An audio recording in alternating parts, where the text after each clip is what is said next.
Force chapter सकेको छ। अब प्रेसर चाहिँ अब स्टार्ट गरौँ। रिभ्यू प्रेसरमा चाहिँ रिभ्यू गर्न स्टार्ट गरिरहेको छौँ हामी। प्रेसरको केही क्वेसन्सहरूसँगै लिएर चाहिँ त्यसैको डिस्कसन। अब प्रेसरमा फोर्स पर युनिट एरिया भनेर चाहिँ प्रेसर भन्ने कुरा चाहिँ हामीलाई थाहा भएकै कुरा हो। Force per unit area SI unit Pascal प्रेसरको। अब यो पछि यहाँ चाहिँ हामीले चाहिँ एक्चुअलीमा यहाँ डिस्कस के गर्नुपर्ने छ भने चाहिँ liquid pressure. Pressure exerted by the liquid in the enclosed vessel or in any vessel in which liquid is kept। त्यहाँ लिक्विडले एक्जर्ट गरेको प्रेसर चाहिँ हामी चाहिँ यहाँ विशेष गरी पढ्नुपर्ने छ। दुईटा यहाँ प्रेसर पढ्नुपर्ने छ यो च्याप्टरमा हाम्रो, लिक्विड प्रेसर र एटमोस्फेरिक प्रेसर। स्टार्ट गरौँ लिक्विड प्रेसरबाट। अब लिक्विड प्रेसरको तिमीहरू चाहिँ पहिला पनि एउटा डेरिभेसन चाहिँ तिमीहरूले पढेछौ। लिक्विड प्रेसरको के पढेछ? P is equal to H DG भनौँ चाहे एच रोजी। अब यो डी लाई रो पनि लेखेर गरिन्छ। Density H depth, D density, G acceleration due to gravity र पी प्रेसर। अब यसमा चाहिँ लागेको लिक्विड कुनै लिक्विड छ, एउटा भेसलमा राखिएको लिक्विड छ। कति डेप्थसम्म भनेपछि एच डेप्थसम्म। Pressure of density D is kept in a vessel up to height up to depth h भन्ने चाहिँ भयो। अब यहाँ चाहिँ के हुन्छ भन्दाखेरि तिमीहरू चाहिँ यो भन्दा पहिला पनि पढाएको छ। यहाँ प्रेसर एक्जर्ट हुने के हुन्छ भन्दाखेरि प्रेसर कति एक्जर्ट हुँदो रहेछ? प्रेसर एक्जर्टेड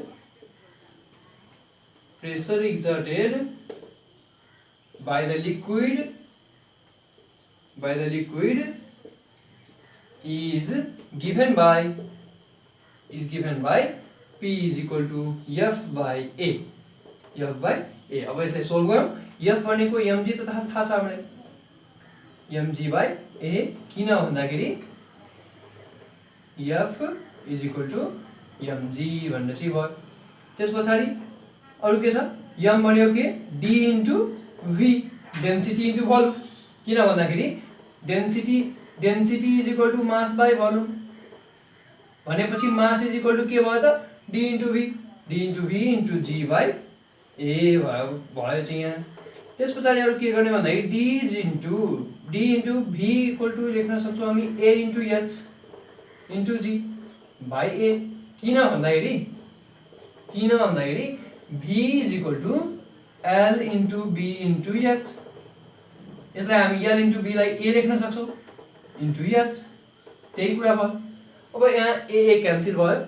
यहाँ के आयो भन्दाखेरि DHG HDG सबै मल्टिप्लिकेसनमा छ। एउटै कुरा हो, मल्टिप्लिकेसनमा कुनै पनि आउँदाखेरि एउटै कुरा छ। हामी माथि HDG लेखेका छौँ, त्यही भएर HDG P is equal to HDG भन्ने चाहिँ भयो। यहाँबाट हामी के कुरा चाहिँ थाहा पायौँ भन्दाखेरि that is P directly proportional to the depth of the liquid। लिक्विडको डेप्थ बढ्दाखेरि प्रेसर पनि बढ्दो रहेछ भन्ने कुरा चाहिँ हामी थाहा पायौँ। त्यही भएर त तल्लो फ्लोरमा धारामा फोर्स बढी हुन्छ, पानीको छिटो चाहिँ बकेट भर्छ माथिल्लो तलभन्दा। किन भन्दाखेरि डेप्थ बढ्यो, गहिराई बढेपछि प्रेसर बढ्छ। हाम्रो खुट्टाको प्रेसर र टाउकोको प्रेसर, ब्लड प्रेसर बढी कहाँ हुन्छ? खुट्टामा। किन भन्दाखेरि डेप्थ बढ्छ। त्यही कुरा भयो। त्यस्तै P प्रोपोर्सनल D, डेन्सिटी बढ्दा पनि, लिक्विडको डेन्सिटी बढ्दा पनि प्रेसर बढ्दो रहेछ। जस्तै यो भित्र यदि वाटर राखियो भने वाटरको 1000 kg per meter cube density, यही त्यो भित्र मर्करी राख्यो भने 13600 kg per meter cube। अब चाहिँ कसको प्रेसर बढी हुन्छ? Pressure exerted by the mercury is greater than the pressure exerted by water भनेर चाहिँ भन्न सक्छौँ हामी। त्यस्तै P प्रोपोर्सनल G पनि छ। G पनि त्यस्तै हो, G बढ्दा प्रेसर पनि बढ्ने, G घट्दा प्रेसर पनि घट्ने भन्ने चाहिँ भयो है। अब पर्टिकुलरली यति कुरा चाहिँ हामी थाहा पायौँ लिक्विड प्रेसरको। यो त पहिलादेखि नै थाहा भएको कुरा हो। अब चाहिँ लिक्विड प्रेसरसँग सम्बन्धित यहाँ चाहिँ हाम्रो चाहिँ एउटा बेसिक ल पढ्नुपर्ने छ, द्याट इज पास्कल्स ल भन्ने चाहिँ स्टार्ट गरौँ। पास्कल्स ल है।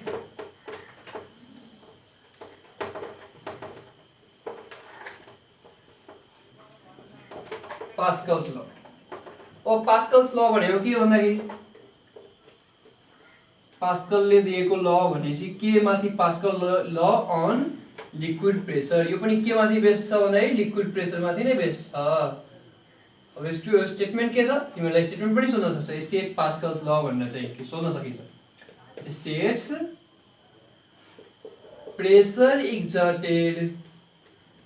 pressure exerted by the liquid in an enclosed vessel is transmitted equally in all directions perpendicularly equally in all directions भन्दा पनि भयो एउटै कुरा हो लिक्विडले एक्जर्ट गरेको प्रेसर त्यो भेसलमा चारैतिर तल माथि वरपर चारैतिर मात्र चारैतिर भने चाहिँ हैन सबैतिर एउटै प्रेसर एक्जर्ट गर्दो रहेछ भन्ने कुरा चाहिँ पास्कलले भनेको हो pressure exerted by the liquid in an enclosed vessel भनेपछि एउटा भेसल जुन भित्र चाहिँ लिक्विड राखिएको हो त्यो लिक्विड चाहिँ राखिएको छ भने त्यो लिक्विडले एक्जर्ट गर्ने प्रेसर पुरै सबै डाइरेक्सनमा इक्वल प्रेसर एक्जर्ट गर्छ भन्ने कुरा चाहिँ पास्कलले बताएको छ अब एउटा चाहिँ एउटा इलिस्ट्रेसन हेरौँ इलिस्ट्रेसनमा के भन्दाखेरि एउटा चाहिँ पिस्टन भएको एउटा फिगर हेरौँ है र यो पिस्टन भएको फिगर चाहिँ एउटा न्युमेरिकलमा पनि सोधिराख्ने क्वेशन हो है यो न्युमेरिकलमा पनि सोधिरहन्छ है मैले एउटा चाहिँ पिस्टन चारवटा पिस्टन भएको फिगर बनाएँ मैले चारवटा पिस्टन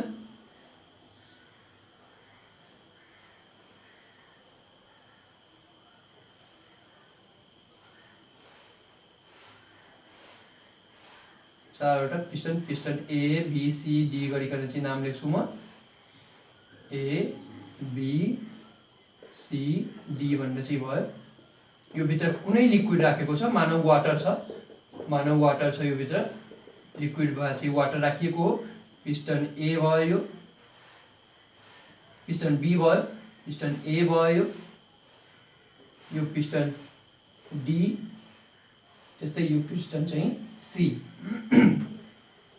गरेको छ पास्कल लको अनुसारले यसमा के छ भन्दाखेरि यहाँ एक्जर्ट हुने प्रेसर यहाँ पनि भनेपछि P1 = PA = PB = PC = PD भनेपछि सबै पिस्टनमा इक्वल प्रेसर एक्जर्ट हुन्छ भन्ने कुरा चाहिँ पास्कलले बताएको छ अब यो हिसाबले चाहिँ हामी के निकाल्न सक्छौं फर्मुला P को फर्मुला चाहिँ F1 FA लेख्न सक्छौं हामी A लेखेपछि FA बाइ अब एरिया छ त्यही भएर चाहिँ 1 2 गरौँ न यहाँ चाहिँ है 1 2 3 4 गरौँ F1 by A1 = F2 by A2 = F3 by A3 = F4 by A4 in a similar way जति पिस्टन रहन्छ त्यो सबै पिस्टनमा इक्वल प्रेसर एक्जर्ट हुने गर्छ भन्ने कुरा चाहिँ पास्कलले बताएको छ अब यही तरिकाले चाहिँ हामी चाहिँ फर्मुला यो फर्मुलासँग सम्बन्धित केही न्युमेरिकल पनि यसै तरिकाले सोध्न सकिन्छ जस्तै अब यो F1 दिएको छ A1 दिएको छ F2 दिएको छ A2 हामी निकाल्न सक्छौं क्रस मल्टिप्लाई गरेर भनेपछि एउटा चाहिँ न्युमेरिकलमा सोधिने एउटा चाहिँ क्वेशन पनि भइदियो यति भयो है अब योसँग सम्बन्धित पास्कल ल माथि बेस्ड भएका केही मेसिनहरु छन् हाइड्रोलिक मेसिन्सहरु हाइड्रोलिक ब्रेक ग्यारेज लिफ्ट भनेपछि these are the applications of Pascal's law को एप्लिकेसन हो hydraulic machines hydraulic brake hydraulic garage lift अब यसमा एउटा क्वेशन एउटा चाहिँ पर्टिकुलरली एउटा क्वेशन सोधिरहन्छ दिमागमा generally hydraulic machines are also called force multiplier त्यसको आन्सर कसरी लेख्ने ल एकचोटी हेर है पास्कल ल माथि बेस्ड भएको कुरा चाहिँ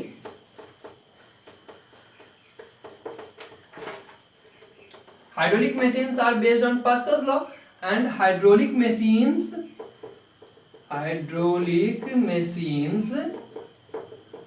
are called force multipliers भन्ने चाहिँ भनिन्छ फोर्स मल्टिप्लाई गर्छ भन्ने कुरा चाहिँ बताएको छ यसले कसरी जस्टिफाई गर्ने हाइड्रोलिक मेसिन्सलाई फोर्स मल्टिप्लाई गर्छ कि गर्दैन भन्ने कुरा चाहिँ कसरी पत्ता यहाँ मेन कुरा के छ भने फोर्स मल्टिप्लाई गर्छ भने लगाएको फोर्सलाई आउने रिजल्टेन्ट फोर्स चाहिँ बढी हुनु पर्यो यसको मतलब F2 should be greater than F1 यही त्यस्तो भइदियो भने चाहिँ फोर्स मल्टिप्लाई प्रुफ भइसक्यो अब यसलाई प्रुभ गरौँ है। एउटा चाहिँ फिगर बनाऊ।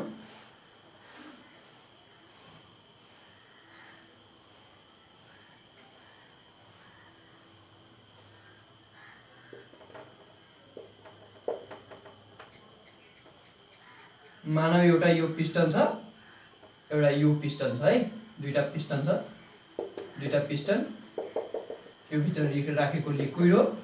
अब यसमा ए मानौ, यो बी मानौ है।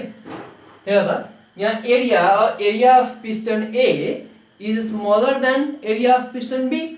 मानौ न area of plate, area of piston A B A1 and that of B is BB B1 भन्ने चाहिँ मानौ, A2 मानौ न, A2 भन्ने चाहिँ मानौ है।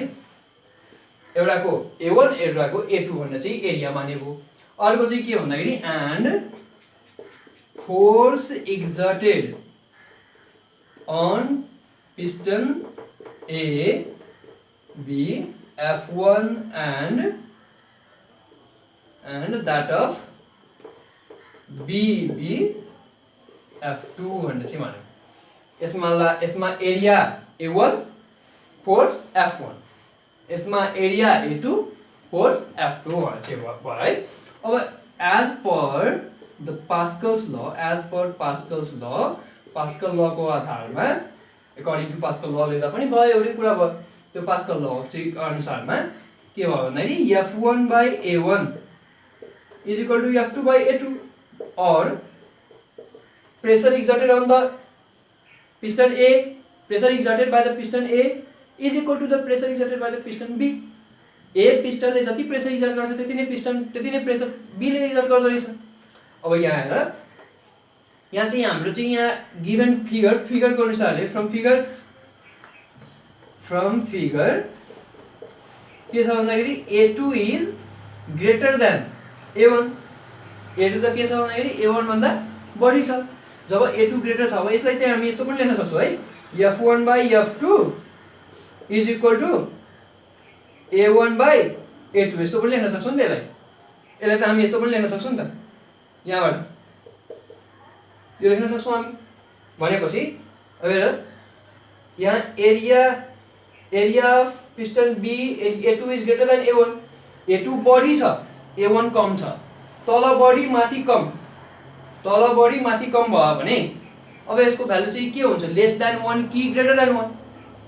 यदि A2 बढी छ A1 कम छ, माथि कम तल बढी, माथि कम तल बढी छ भने अभियसली यसको भ्यालु के हुने हो, लेस देन 1 आउने हो। लेस देन 1 आए यसको भ्यालु चाहिँ A1/A2 is less then 1, value चाहिँ यसको कति आउँछ, लेस देन 1। जब लेस देन 1 आयो भने यहाँ चाहिँ हामी फिलअप गरौँ, F1/F2 is always less than 1 भयो चाहिँ यहाँबाट। भने यहाँबाट हामी के लेख्न सक्छौँ, F1 F2 भन्ने चाहिँ यसरी मल्टिप्लाई गर्न सक्छौँ नि त हामी। भने चाहिँ यो त हामीसँग थाहा छ। भनेपछि यहाँबाट F1 is less than F2। जब F2 is greater than F1 भयो भने that proves it is force multiplier। भनेपछि यहाँ F1 जति फोर्स लागेको छ त्यसबाट बढी फोर्स लागेको छ F2 मा, यसको मतलब F2 बढी भयो। यसको मतलब के भन्दाखेरि hydraulic machines are called force multiplier. यो फोर्स मल्टिप्लायर छ भन्ने कुरा चाहिँ हामी प्रुभ गर्न सक्छौँ। त्यो पनि एउटा चाहिँ क्वेशन सोध्न सक्ने हो। यति भयो पास्कल ल माथि आधारित क्वेशनहरु। अब यति भएपछि हाम्रो चाहिँ अब के क्वेशन छ भन्दाखेरि यो चाहिँ एप्लिकेसन भन्यो हामीले। अब नेक्स्ट टपिक अब चाहिँ रिभ्यूमा चाहिँ के छ भन्दाखेरि प्रेसरको रिभ्यूमा अपथ्रस्टसँग सम्बन्धित केही क्वेशनहरु, त्यो चाहिँ अब कुरा गरौँ है। अपथ्रस्ट है, अपथ्रस्ट ऊर्ध्वचाप भन्ने चाहिँ भनिन्छ है। ऊर्ध्वचाप नेपालीमा भनिने अपथ्रस्ट।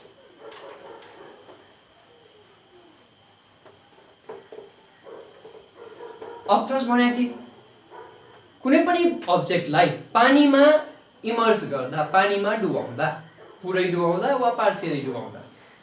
त्यसमा एउटा माथि लाग्ने फोर्स चाहिँ लाग्दो रहेछ, पानीले धकेल्ने फोर्स लगाउँदो रहेछ, बियोन्ड फोर्स त्यसलाई भनिन्छ, धकेल्ने फोर्स।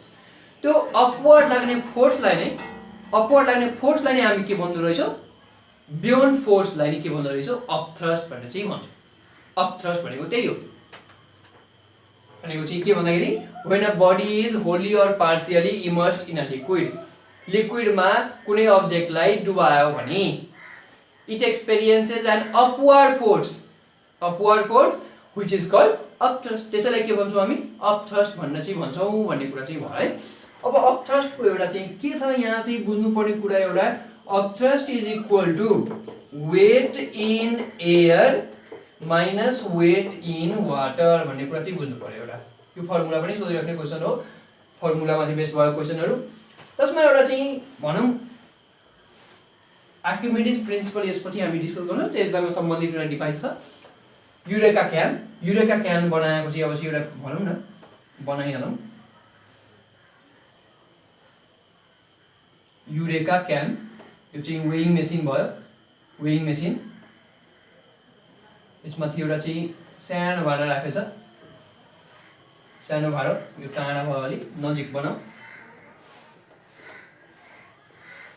Weighing machine. अनि चाहिँ यहाँ चाहिँ एउटा के गर्यो, सानो भाँडा राख्यो। अब यहाँ चाहिँ पानी भरिएको छ, यसमा पानी भरिएको छ, पानी चाहिँ एउटा यो युरेका क्यानमा भरिएको छ। यहाँबाट चाहिँ एउटा चाहिँ पाइप जस्तो निस्केको छ भनौँ।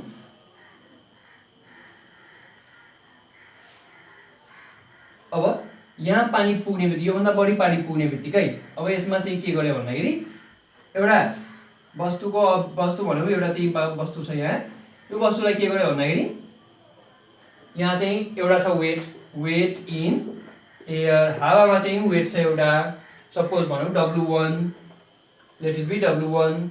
अब यसलाई के गर्यो भन्दाखेरि पानीमा डुबाइयो भन्दाखेरि पानीमा डुबाउँदाखेरि को वेट मानौ W2, पानीमा डुबाउँदाखेरिको वेट के भयो W2। अब त्यस पछाडि के भन्दाखेरि यहाँ चाहिँ अब यो पानीमा डुबाउने बित्तिकै यहाँबाट त केही पानी आउँछ, बाहिर आएको पानी चाहिँ यो के भयो भन्दाखेरि यसलाई नै के भनिँदो रहेछ, अपथ्रस्ट भनेर चाहिँ भनिँदो रहेछ भन्ने चाहिँ बुझ्नु पर्यो। Loss of weight in of an object is called upthrust. त्यो पनि भन्न सक्छौँ। हावामा जति वेट थियो त्यसमा चाहिँ कति वेट चाहिँ उसको घट्यो पानीमा डुबाउँदा, त्यही वेट बराबरको के हुन्छ, अपथ्रस्ट हुन्छ भन्ने चाहिँ त्यही कुरा चाहिँ हामी लेखेका छौँ यहाँ। अपथ्रस्ट बराबर weight in air minus weight in water भन्ने चाहिँ भयो। त्यहाँ आएको पानीको वेट चाहिँ के हो, अपथ्रस्ट हो भन्ने चाहिँ भयो है। अब यसैसँग सम्बन्धित अर्को चाहिँ एउटा कुरा चाहिँ रहेछ आर्किमिडिज प्रिन्सिपल। सोधिरहन्छ यो यसको स्टेटमेन्ट, आर्किमिडिज प्रिन्सिपल भन्ने चाहिँ सोधिरहन्छ है। यसको प्रिन्सिपल के छ भन्दाखेरि when a body is wholly or partially immersed in a liquid, immersed भनेको डुबाउनु, immersed in a liquid, it experiences an upward force called upthrust. It experiences an upward force called upthrust, which is equal to the weight of liquid displaced by it भन्ने चाहिँ अब्जेक्टले अब यो चाहिँ जब यो अब्जेक्टलाई पुरै डुबाइयो या half डुबाइयो भने उसले त्यसमा पानीले के गर्छ, ऊर्ध्वचाप लगाउँछ, अपवर्ड फोर्स लगाउँछ। त्यो अपवर्ड फोर्सलाई हामी के भन्छौँ, अपथ्रस्ट भन्ने गर्छौँ। र त्यो अपथ्रस्ट भनेको जुन कुरा भयो त्यो अपथ्रस्ट केसँग बराबर हुन्छ भन्दाखेरि यो वस्तुले जति पानी विस्थापित गर्यो, यो वस्तुले यो अब्जेक्टले जति पानी डिस्प्लेस गर्यो, कति पानी डिस्प्लेस गर्यो, त्यही डिस्प्लेस गरेको पानी भनेको के हो, अपथ्रस्ट हो भनेर चाहिँ हामी भन्छौँ। यहाँबाट when a body is wholly or partially immersed in a liquid, it experiences an upward force called upthrust, which is equal to weight of liquid displaced. भन्नुको अर्थ के भन्दाखेरि upthrust equal to weight of liquid displaced by the object by the body भन्ने चाहिँ भन्न सक्छौँ हामी। यो भयो चाहिँ आर्किमिडिज प्रिन्सिपल, द्याट इज भनेर चाहिँ भन्न सक्छौँ हामी। कुरा बुझ्यो कि कुनै पनि अब्जेक्टलाई यदि लिक्विडमा राखेपछि लिक्विडले त्यसमा अपवर्ड फोर्स लगाउँछ र त्यो अपवर्ड फोर्सलाई हामी के भन्छौँ, अपथ्रस्ट भन्ने गर्छौँ र त्यो अपथ्रस्टको अमाउन्ट भ्यालु केसँग बराबर हुन्छ, उसले डिस्प्लेस गरेको पानीको एमाउन्टसँग वेटसँग, त्यो पानीको वेटसँग चाहिँ बराबर हुँदो रहेछ। Upthrust is equal to weight of liquid displaced by the object भन्ने चाहिँ भयो है। अब यसपछि आर्किमिडिज प्रिन्सिपल भयो। आर्किमिडिज प्रिन्सिपलको अब यसको mathematical expression U is equal to जुन U weight is weight of liquid displaced by object आयो, यो चाहिँ हामी प्रुभ गर्न गइरहेछौँ। यो चाहिँ कसरी प्रुभ गर्ने, म्याथमेटिकल एक्सप्रेसन, थ्योरेटिकल प्रुफ यो चाहिँ प्रुभ गरौँ है। Theoretical proof of Archimedes principle, Archimedes प्रिन्सिपलको थ्योरेटिकल प्रुफ के रहेछ हेर है। हामी के प्रुभ गरिरहेछौँ, upthrust is equal to weight of liquid displaced भनेपछि हामी चाहिँ upthrust is equal to W भनेको के वेट भन्ने चाहिँ हामी प्रुभ गर्न गइरहेछौँ। अब हेर है, यसको लागि म के एउटा फिगर बनाउँछु, यहाँ चाहिँ एउटा चाहिँ भेसल छ, त्यो भेसलभित्र एउटा बक्स छ, मेटालिक बक्स छ।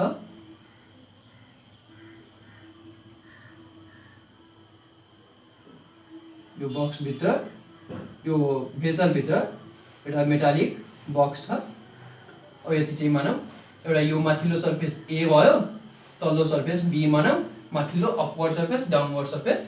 अब यसलाई के गर्यो भन्दाखेरि डुबाइएको छ, पानीमा डुबाइएको छ यो वस्तुलाई, यो अब्जेक्टलाई पानीमा भनौँ चाहे कुनै लिक्विडमा डुबाइएको छ, त्यो लिक्विडको डेन्सिटी डी, त्यो लिक्विडको डेन्सिटी के भन्दाखेरि डी डेन्सिटीको लिक्विडमा त्यसलाई डुबाइएको छ, यति भयो। अनि त्यस पछाडि के भन्दाखेरि कति डेप्थसम्म भन्दाखेरि हेर है, यहाँ के गर्ने भन्दाखेरि टोटल डेप्थ, अब यसले पुरै डुबाइएको छ, जब पुरै लेयरमा छ, बटममा छ, अब चाहिँ यहाँ देखाउनु मिल्दैन, यो यहाँ छ, यहाँ चाहिँ तल बटममा टाँसिएको छ यो अब्जेक्ट भनेपछि टोटल हाइट मानौँ कति भन्दाखेरि h2 भनेर चाहिँ मानौँ। अब यहाँ माथिबाट लिक्विड जति हाइटमा छ, यो माथिबाट जति डिपमा छ त्यसलाई चाहिँ मानौँ h1 भनेर चाहिँ मानौँ। भनेपछि टोटल हाइट र माथिबाट यति h1 भन्ने चाहिँ जुन भयो आयो, त्यो h1 लाई यो h1 जुन भयो, यो h1 यहाँसम्म, यहाँबाट हामी h2 माइनस h1 गरेर के निकाल्न सक्छौँ, हाइट अफ मेटालिक ब्लक। यो ब्लकको मेटालिक बक्सको हाइट कति रहेछ भन्दाखेरि h2 minus h1 is equal to के भन्दाखेरि h, जुन हाइट h भनेको के भन्दाखेरि हाइट अफ मेटालिक बक्स, त्यो मेटालिक ब्लकको हाइट रहेछ h रहेछ भन्ने कुरा चाहिँ हामी गर्न सक्छौँ। यहाँसम्म भयो।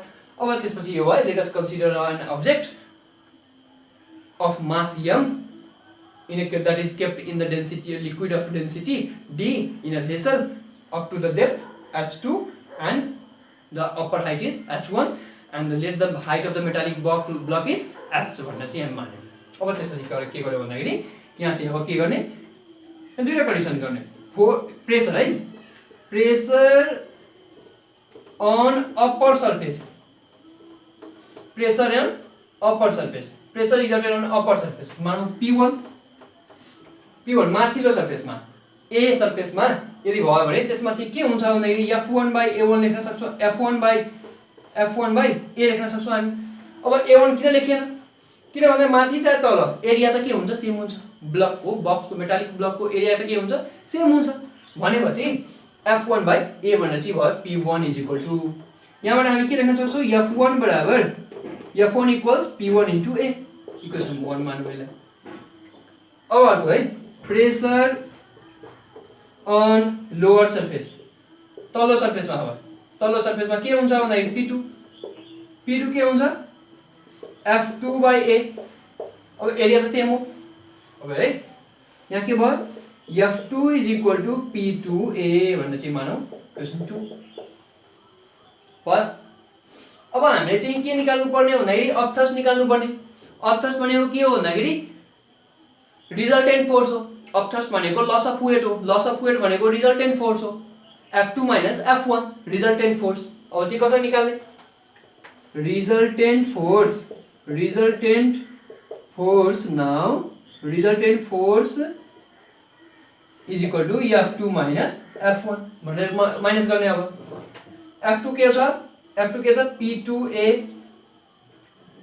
र माइनस P1A भन्ने चाहिँ यहाँ भ्यालु राखेको। यति कुरा त बुझेको छ। अब यहाँबाट अगाडि बढौँ है। P2A भनेको P भनेको त हामी सुरुमा प्रुफ गर्यौं नि त HDG भन्ने चाहिँ प्रुफ गरेका छौं। त्यसमा अब चाहिँ P2 भनेको H2DGA लेख्न सक्छौं हामी। P2 भनेको P2 भयो त्यही भएर H2 नत्र P HDG भनेर थाहा छ हामीलाई। H2 लेख्यो P2 छ त्यही भएर H2 अनि D density G gravity acceleration due to gravity A जस्ताको त्यस्तै। त्यस्तै यहाँ पनि H1DGA लेख्न सक्छौं हामी। त्यस्तै नै। अब यहाँबाट कमन के आयो? DGA H2 minus H1 एक ठाउँमा भयो। H2 minus H1 DGA भयो। म चाहिँ माथि मेटे है। अब चाहिँ यहाँ म माथि मेटे ठाउँ नभएर ल है ल यसो मेटे मैले। अब यहाँबाट अगाडि जाउँ। यहाँबाट के भयो? H2 minus H1 भनेको त हामी लेखेका छौं त्यहाँ के H अनि DGA भन्ने चाहिँ भयो। यही त के हो? हाम्रो रिजल्टेन्ट फोर्स र यही रिजल्टेन्ट फोर्सलाई हामी के भन्दो रहेछौं? अपथ्रस्ट भनेर चाहिँ भन्छौं। HDG हेर है। A into H भनेको के भन्दाखेरि V अघि नै गर्यौ हामीले। A into H VDG कहिलेकाहीँ यतिसम्म पनि प्रुफ गर्न सोध्दो रहेछ। फर्मुला पनि यो काम दिँदो रहेछ। U is equal to VDG भनेर फर्मुला। त्यसपछि अरु के भन्दाखेरि यसैले अगाडि बढौं। Upthrust is equal to VD भनेको त m हो mass mg। Finally upthrust is equal to के हो आयो त भन्दाखेरि W वेट भन्ने चाहिँ आयो नि त। यसैलाई त भन्छौं हामी वेट अफ लिक्विड डिस्प्लेस्ड भनेर आयो नि त। यही त प्रुफ गरेका छौं हामी। यही त हो आर्किमिडीज प्रिन्सिपल। यही के हो भन्दाखेरि आर्किमिडीज प्रिन्सिपल। र यो आर्किमिडीज प्रिन्सिपल यसरी म्याथमेटिकली प्रुफ हुन सक्छ भन्ने चाहिँ हामीले पढ्यौं है। U is equal to W भन्ने कुरा चाहिँ बुझ्यौं। यति कुरा भयो। अब चाहिँ यहाँबाट अगाडि बढौँ। आर्किमिडीज प्रिन्सिपल सक्यो। अब यसमा न्यूमेरिकल पार्ट जुन छन् न्यूमेरिकल पार्टहरु चाहिँ हामी चाहिँ न्यूमेरिकल क्लासमै चाहिँ डिस्कस गरौँ होला। सबैको न्यूमेरिकल एक साथ गरिकन न्यूमेरिकल क्लास बेलै गरेर डिस्कस गरौँ होला। अब यसमा अर्को चाहिँ अब यसमा ल पढ्नु पर्ने छ। तीनटा ल छ यसमा। पास्कल ल, आर्किमिडीज प्रिन्सिपल र अर्को ल अफ फ्लोटेसन। तीनटै स्टेटमेन्ट्स पनि सोध्न सक्छ। त्यससँग सम्बन्धित क्वेशनहरु पनि सोध्न सकिन्छ।